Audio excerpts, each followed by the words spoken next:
Once upon a time, nestled deep in a sunny green meadow beside a vast, whispering forest, there lived a mother goat with her 3 adorable kids. She loved them more than anything in the whole wide world, and they were the happiest little family you could ever imagine. Her eldest was a brave little fellow, always looking out for his younger siblings. The middle kid was clever and quick-witted, with a twinkle in her eye.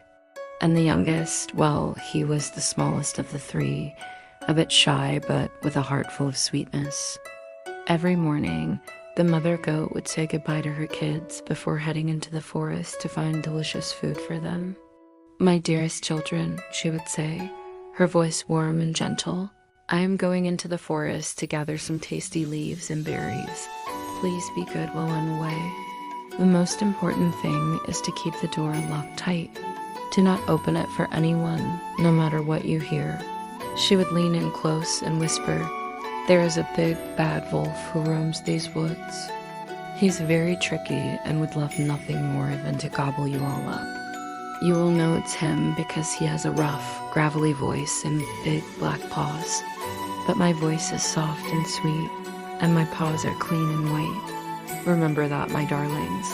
The 3 little kids would nod their heads eagerly, their little ears twitching.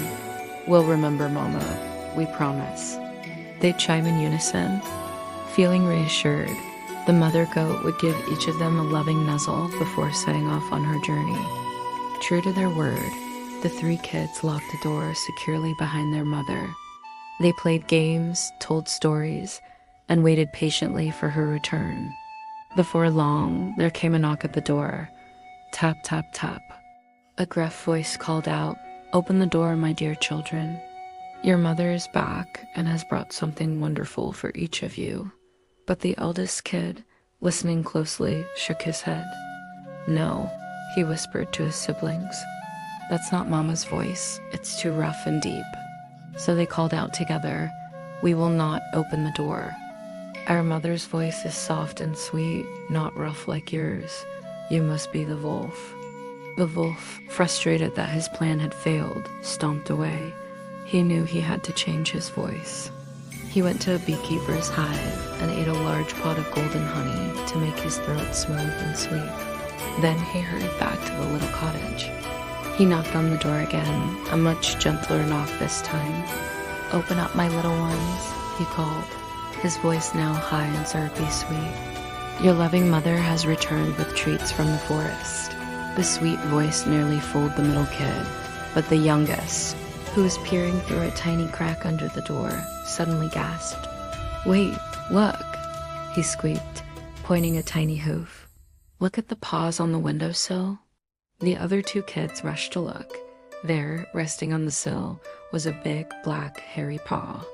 "You're not our mother," they shouted through the door. "Her paws are white as snow, but yours are black and dirty.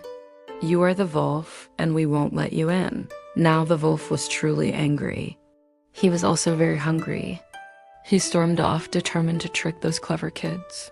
He ran to the town baker, whose shop was filled with the warm smell of fresh bread. "Baker," the wolf growled, "cover my paws in white flour, or I'll gobble you up."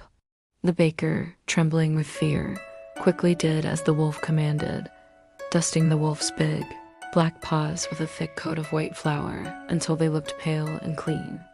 Feeling very clever, the wolf crept back to the cottage for the 3rd time. He knocked softly on the door. "My darling children," he cooed in his sweet, honeyed voice. "It's your mother. I'm finally home, and my arms are full of delicious food for you." The little kids heard the sweet voice and hesitated.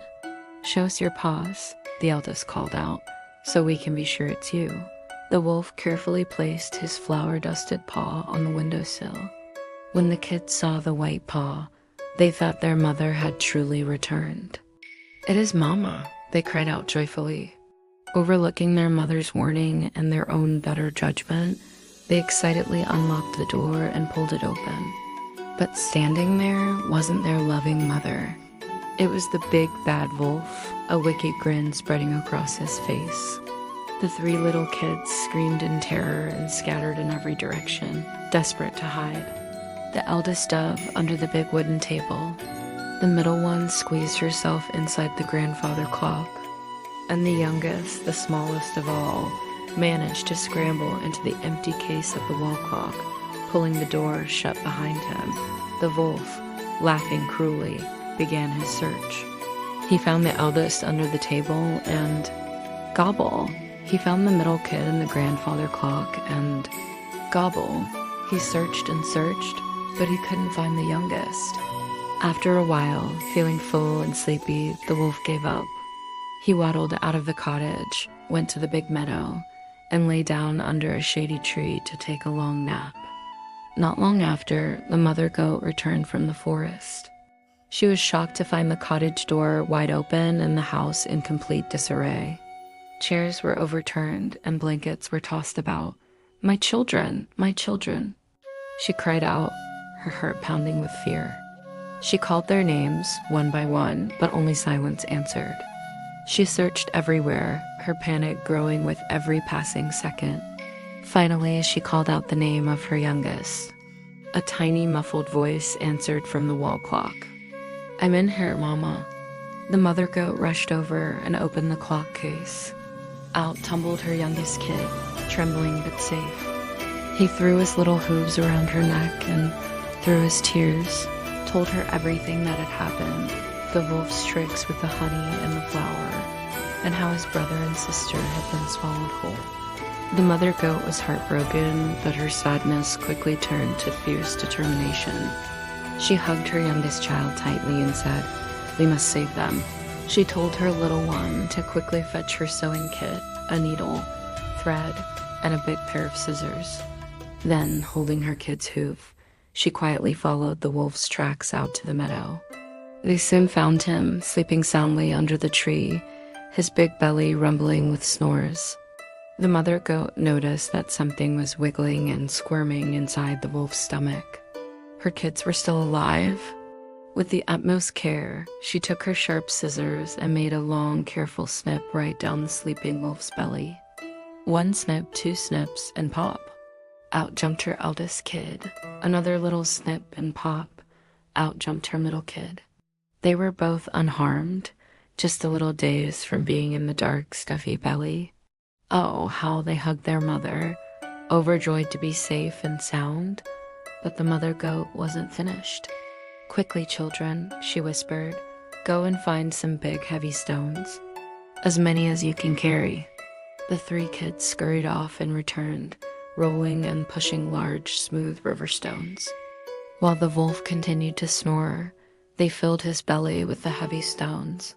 Then the mother goat skillfully took her needle and thread and sewed the wolf's belly back up so neatly that he wouldn't feel a thing.